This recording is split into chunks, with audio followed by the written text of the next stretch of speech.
femme doit respecter et aider son mari à construire le foyer.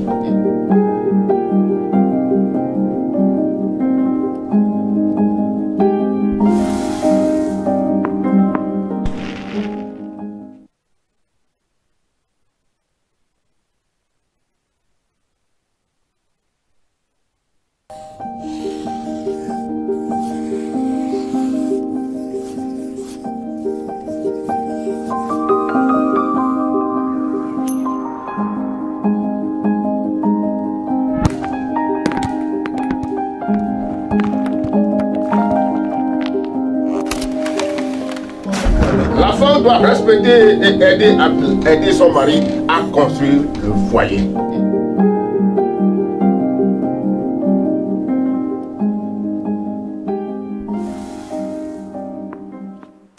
Bien-aimés frères et sœurs dans le Seigneur, nous saluons dans le beau et précieux nom de notre Seigneur Jésus-Christ. C'est encore un privilège pour nous d'être en face de vous ce jour, afin de pouvoir vous apporter la parole de Dieu. Nous prions le Seigneur Jésus-Christ. Seigneur, merci pour ce moment de partage que tu nous accordes.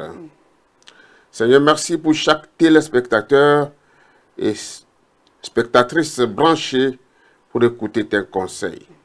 Seigneur, édifiez et te demandons de nous assister par ton Saint-Esprit. Au nom de Jésus-Christ. Amen. Amen. Amen. Bien-aimés, frères et sœurs dans le Seigneur, le thème de ce jour s'intitule le concept du mariage selon Dieu. Le concept du mariage selon Dieu. Notre objectif à travers ce message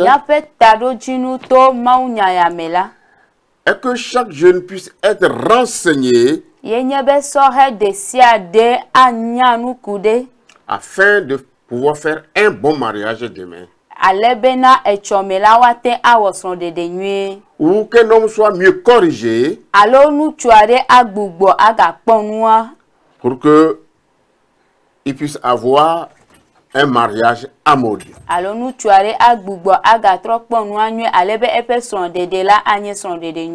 Amen. Amen. Bien-aimés frères et sœurs dans le Seigneur, nous le savons tous que c'est Dieu qui a institué le mariage.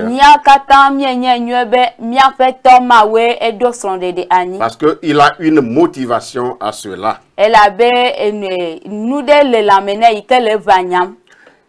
Il est donc important pour chaque jeune homme, chaque jeune fille, de connaître ce pourquoi Dieu a voulu que les hommes se marient.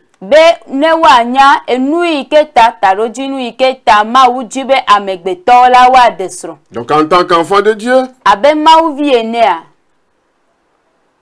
nous ne parlons de couple que dans le contexte du mariage. Le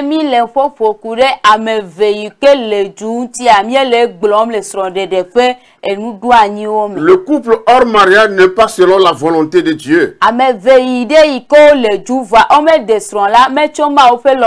que le but d'une chose ne peut être donné par celui-même qui l'a institué. Nous savons que c'est Dieu qui a institué le mariage. Et c'est lui seul qui est capable de nous donner le but pour lequel il a institué le mariage.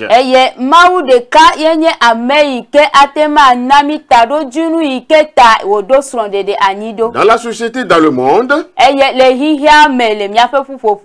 nous avons plusieurs versions de l'objectif du mariage. Chacun l'entend et le conçoit selon ce qui lui semble. C'est pour cela que si vous allez essayer d'interroger au moins 20 personnes au sujet du mariage, elles vous donneront 20 avis différents. Pour les plus jeunes, on se marie pour fuir la fornication. Donc pour eux, c'est pour fuir, c'est pour une porte de sortie de la fornication.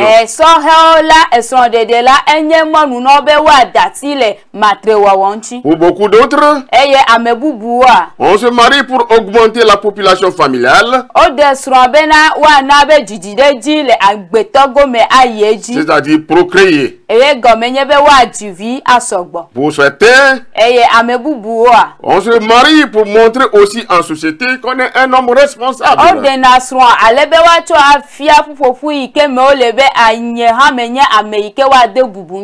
Mais laissez-moi vous dire, être un homme responsable digne de ce nom nous confère bien sûr du respect et de la considération. Et beaucoup veulent l'avoir. C'est une bonne chose.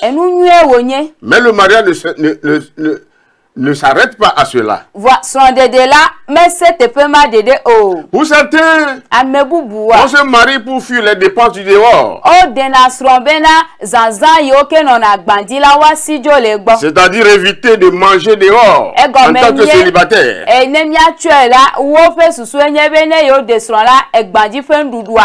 C'est pourquoi quand certaines personnes se marient, ils mettent la femme à la maison comme une bonne.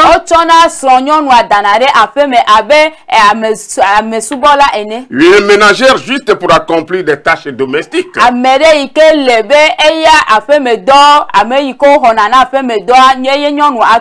Bien-aimés frères et sœurs dans le Seigneur, que ce soit l'un ou l'autre raison, toutes ces conceptions du mariage sont erronées.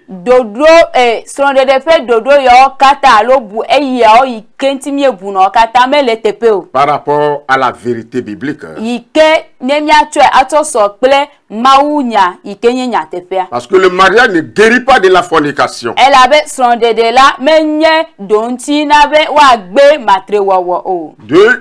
Un jeune qui ne discipline pas sa sexualité et qui ne contrôle pas son libido ne pourra pour autant faire même une fois marié.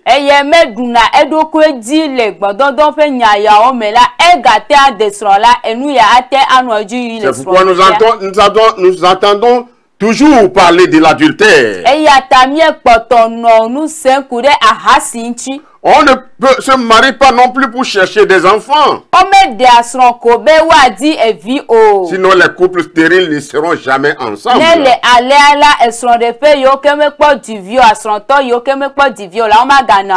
Le mariage n'augmente pas notre âge et notre sens de responsabilité. Si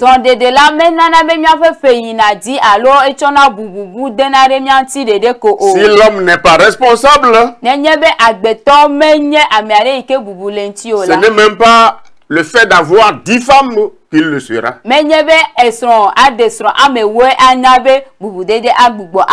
La femme qui est à la maison n'est pas une esclave pour effectuer les travaux domestiques de l'homme.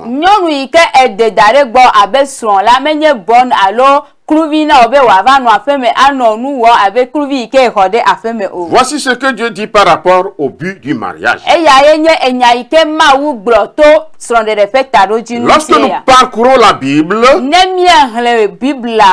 nous verrons qu'il y a 3 raisons majeures qui ont poussé Dieu à instituer le mariage. La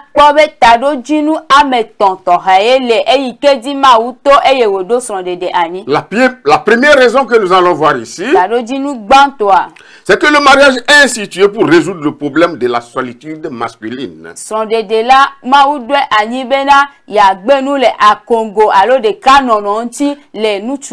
Les 3 raisons fondamentales sont d'ordre croissant. C'est-à-dire l'un après l'autre. Dans l'ordre 1, 2, 3. Et ce matin, nous n'allons pas essayer de brûler les étapes. C'est pourquoi quand nous lisons dans Genèse chapitre 2, verset 15, il est écrit que Dieu, l'Éternel Dieu, prit l'homme et le plaça dans le jardin d'Éden pour le cultiver et pour le garder.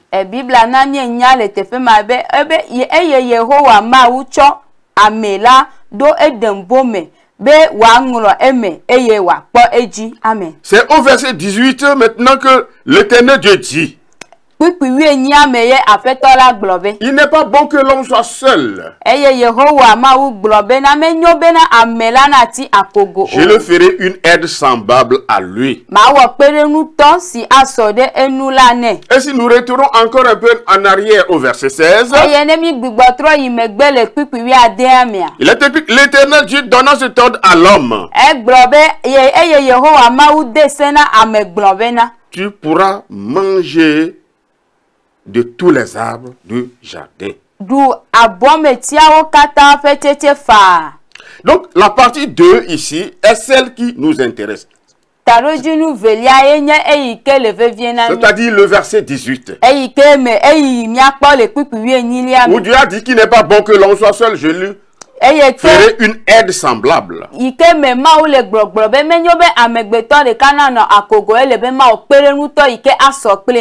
Avant ce verset, Dieu avait déjà tout créé. Il a pris 6 jours pour parfaire l'œuvre de la création, et le 7e jour, il s'est reposé.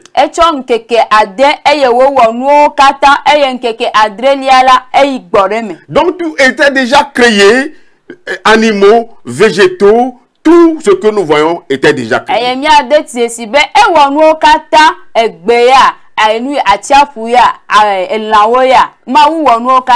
dans le verset 15, Dieu a donné une mission à l'homme, celle de cultiver la terre.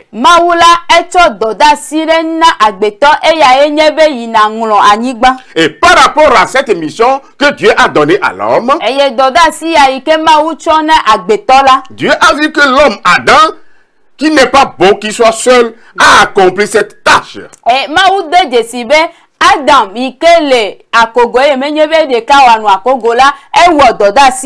C'est pourquoi il a pris cette décision de créer une aide semblable à lui.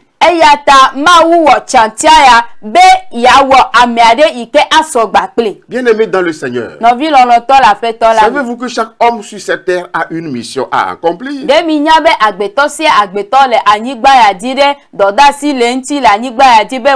Et que c'est sa conjointe, c'est-à-dire sa femme, qui l'accompagnera à faire cette tâche-là.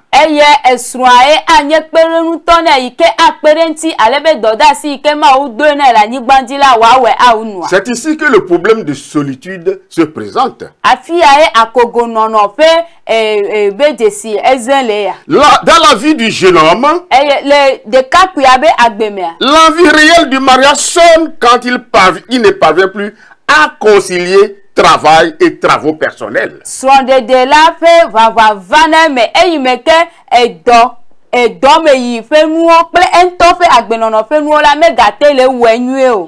quand il emménage seul.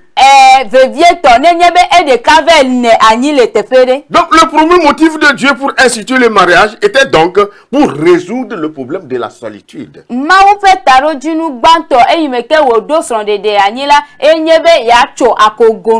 C'est pourquoi si vous vous sentez seul et que vous sentez que vous êtes célibataire, alors il est tout à fait normal que vous pensiez au mariage. Et cela nous pousse maintenant à voir la deuxième raison où Dieu a institué le mariage. Le mariage, c'est dans le plan de la complémentarité.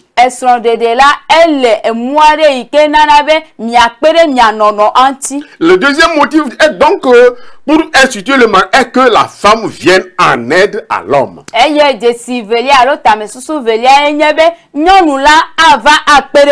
Vous savez, la solitude et l'aide ne sont pas les mêmes choses.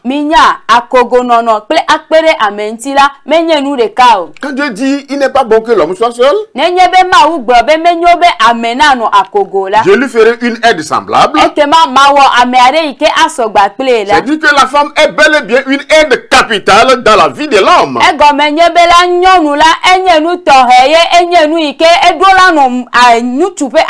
Voilà pourquoi nous dissécions le problème de solitude du problème de l'aide dans ce verset.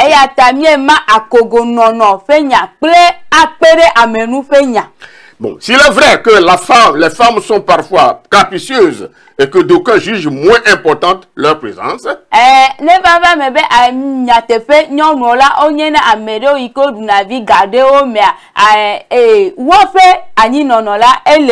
la femme demeure une pièce indispensable dans la réussite de l'homme.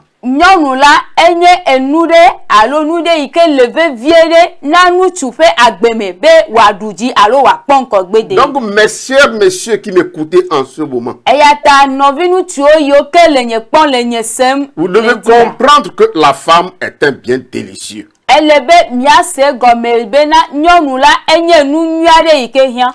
Chaque femme est la meilleure partenaire de l'homme. Dans n'importe quel domaine. Que ce soit spirituel, moral, professionnel, financier ou matériel. L'homme avait reçu sa mission. Et c'est la femme qui devait l'aider à l'accomplissement de cette mission.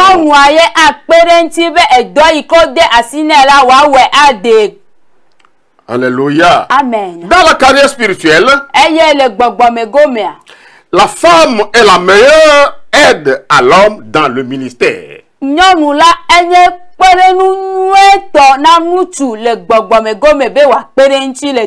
C'est ce que nous voyons un peu dans la vie de Aquilas et Priscilla dans la Bible. Moralement, la femme a des conseils à donner à son homme.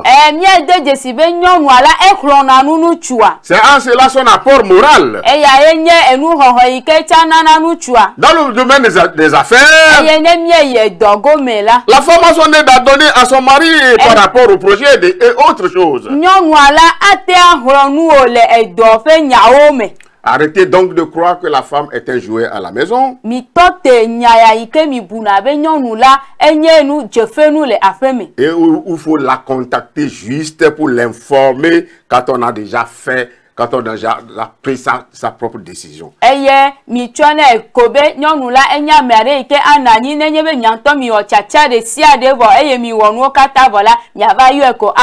Non, la femme a aussi son mot à dire. C'est en cela l'aide dont parle la Bible. Matériellement et financièrement, la femme peut apporter à l'édifice de la famille. Autre chose que la femme peut apporter pour la complémentarité, c'est le plaisir, la joie et la satisfaction de l'homme. C'est pourquoi dans Genèse chapitre 2, au verset 23, il est écrit que lorsque Dieu a amené la femme à l'homme, il a dit, cette fois, celle qui est os de mes os et chair de ma chair.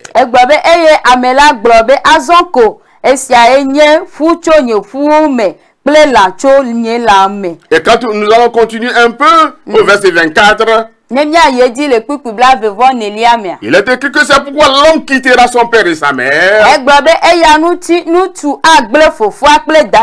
et s'attachera à sa femme. Et tous les deux deviendront une seule chair. Et le verset 25 dit, l'homme et sa femme étaient tous de nuit et ils n'en avaient point honte. Ce point est très capital. Il me semble que le dessein de Satan, c'est de faire en sorte que les couples mariés quittent le lit conjugal et que les jeunes sautent de lit en lit.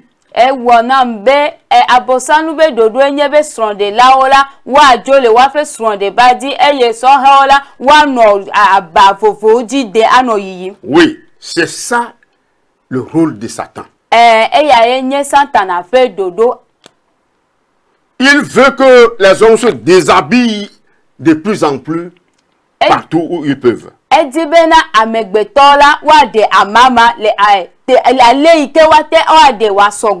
Il suffit aujourd'hui de regarder les panneaux publicitaires.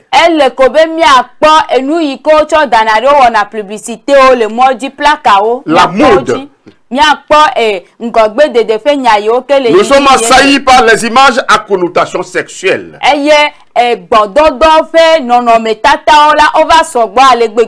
lieu d'un climat de confiance dans le foyer,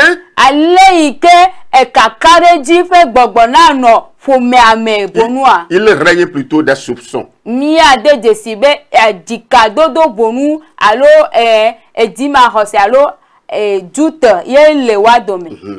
Donc nous sommes déstabilisés par des résultats des sondages sur la fréquence de l'acte sexuel. Et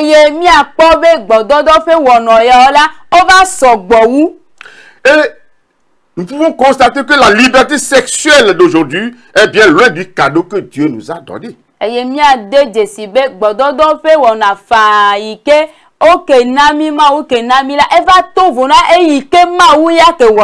C'est ça, c'est le dessein de Satan. C'est pourquoi la parole de Dieu nous dit dans Hébreux chapitre 13 verset 4 que le lit conjugal soit exempt de toute souillure. Que le mariage soit honoré de tous. Bien-aimés frères et sœurs dans le Seigneur, si nous n'honorons pas le couple, notre lutte conjugale, la parole de Dieu nous dit que Dieu jugera les débauchés et les adultères. C'est pourquoi l'apôtre Paul, en écrivant aux Corinthiens, il les a dit.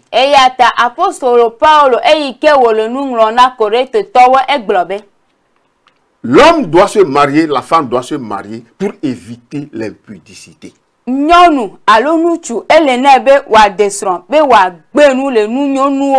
C'est pourquoi il n'est pas normal aujourd'hui que toi femme, une fois que tu t'es mariée, tu te refuses à ton homme. Vice versa pour certains hommes aussi. Ils se refusent à leur femme dans leur foyer et courent dehors derrière d'autres femmes. Mais le sage dans Proverbe chapitre 5 nous dit: bois l'eau de ta propre citerne.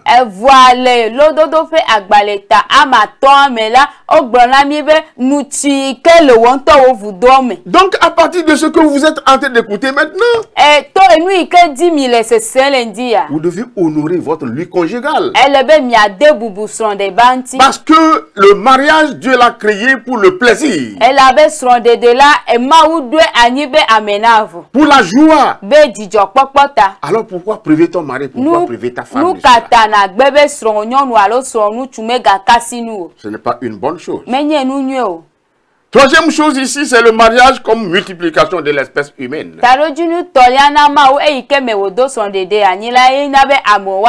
Nous voyons ici que la procréation est le troisième et dernier but pour lequel Dieu a institué le mariage. wadi asogbola yenye tarojunu tolia ikedi maudo afo eyewodo son. Et ici, je pense que nous n'avons pas grand chose à dire. Le tepe ala me kare dibenu sogbade keme le miagblo. Parce que chacun de nous le savons déjà. Elle abe amesia me alo amegbogbo do nyevo. Parce que Dieu est heureux de voir la race humaine se multiplier. Elle abe dijowo nyena maube wakwa amegbeto pomevia ano jijindedi. C'est pourquoi il est contre l'avortement. Eyata eme anu adefula enye nu ike wo titre Si nous retournons un peu en arrière dans Genèse chapitre 1 verset 28. Nenyebe miegbo yimegbe le Mosefe agbaleta ba tutubla vevo nyilia mela onglodibe. Il est écrit. Onglodibe. Dieu les bénit et Dieu leur dit. Ema wu yirawo eyewo gbona wo be. Soyez féconds. Multipliez, remplissez la terre et l'assujettissez et dominez sur les poissons de la mer, sur les oiseaux du ciel et sur tout animal qui se meut sur la terre. Voilà les différentes raisons pour lesquelles Dieu a institué le mariage. Si vous désirez vous marier et que votre motivation ne rime pas avec ce qui est cité plus haut, c'est que vous avez échoué avant de vouloir commencer. Mais à ceux qui font de la stérilité de leur femme un problème, permettez-moi de dire que si la procréation était le but principal de Dieu pour le mariage,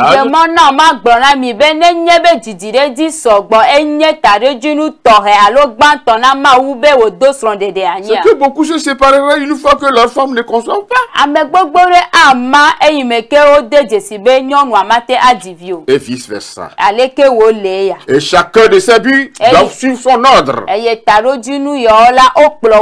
Si la procréation vient en troisième pour motivation de Dieu, c'est que les couples stériles ne doivent jamais se séparer.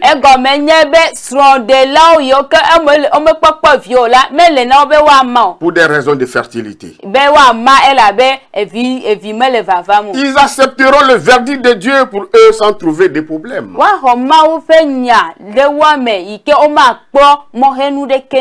C'est pourquoi Galates chapitre 4 verset 27 nous dit: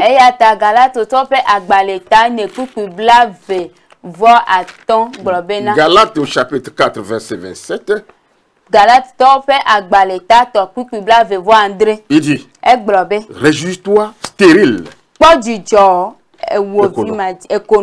Toi qui n'enfantes point, éclate et pousse des cris. Toi qui n'as pas éprouvé la douleur de l'enfantement. Car les enfants de la délaissée seront plus nombreux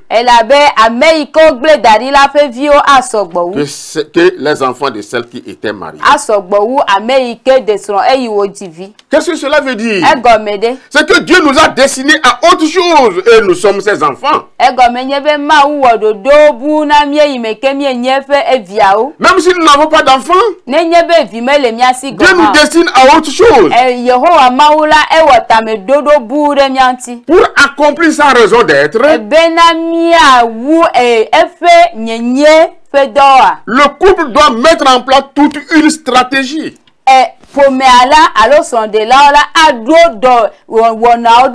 Il doit refuser de courir comme à l'aventure ou se confier à la chance et au hasard.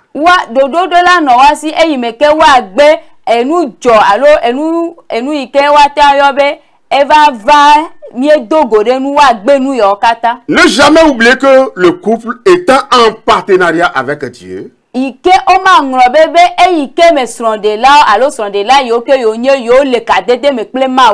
jouait sa partition de façon intentionnelle.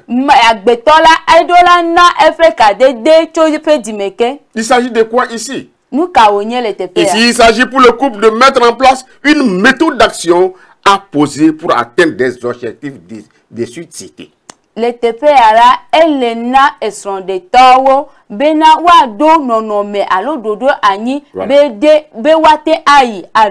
Au niveau de l'évangélisation, mettre en place des fonds financiers etc.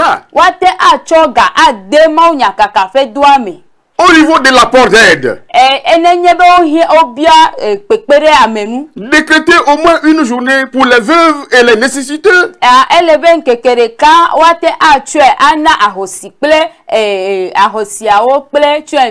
Ou lier l'action à une sortie d'évangélisation. Collecter les moyens matériels et financiers pour l'un des besoins clés de l'église. Pour les besoins de clés de l'église. Pourquoi ne pas créer un orphelinat?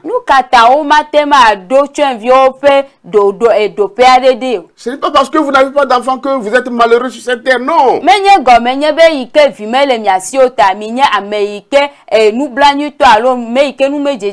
Vous avez beaucoup d'autres choses à faire pour Dieu. Le psaume 113, verset 9 dit: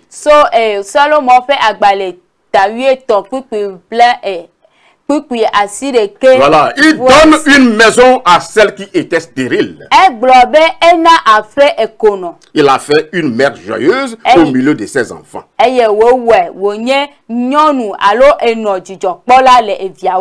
Louez l'Éternel, alléluia.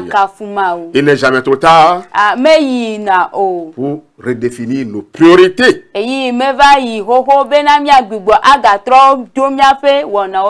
Pour passer de vifs virevoltants, pour passer de vifs vivotants en couple en mission.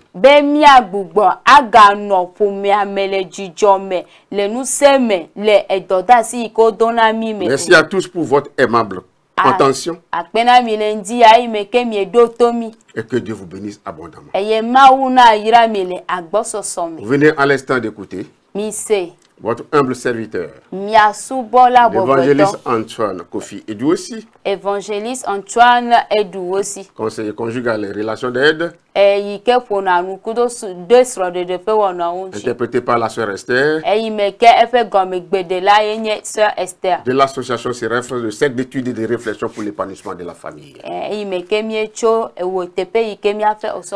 Si vous avez des conseils à demander ou des prières à demander, notre numéro WhatsApp est le plus 228 99 48 94 25. Ou bien vous êtes une communauté et que vous désirez avoir des enseignements sur le couple. Alors nous sommes à votre disposition au numéro cité. Que le Seigneur vous bénisse. À tous ceux qui nous appellent déjà pour demander des conseils, des prières, de l'extérieur comme sur l'étendue du territoire. Que le Seigneur vous bénisse. La prochaine fois, nous allons encore nous retrouver. Shalom, shalom. Shalom, shalom. Nous allons prier. Seigneur notre Dieu, merci pour cet instant que nous avons passé devant toi. Ce n'est pas nous, Seigneur. C'est toi qui as parlé à tes enfants. Viens maintenant arroser une plus bienfaisante cette parole dans le cœur des frères et des sœurs, afin que nous puissions expérimenter un changement dans nos couples pour la gloire de ton nom. Merci, Seigneur. Au nom de Jésus. Amen. Amen.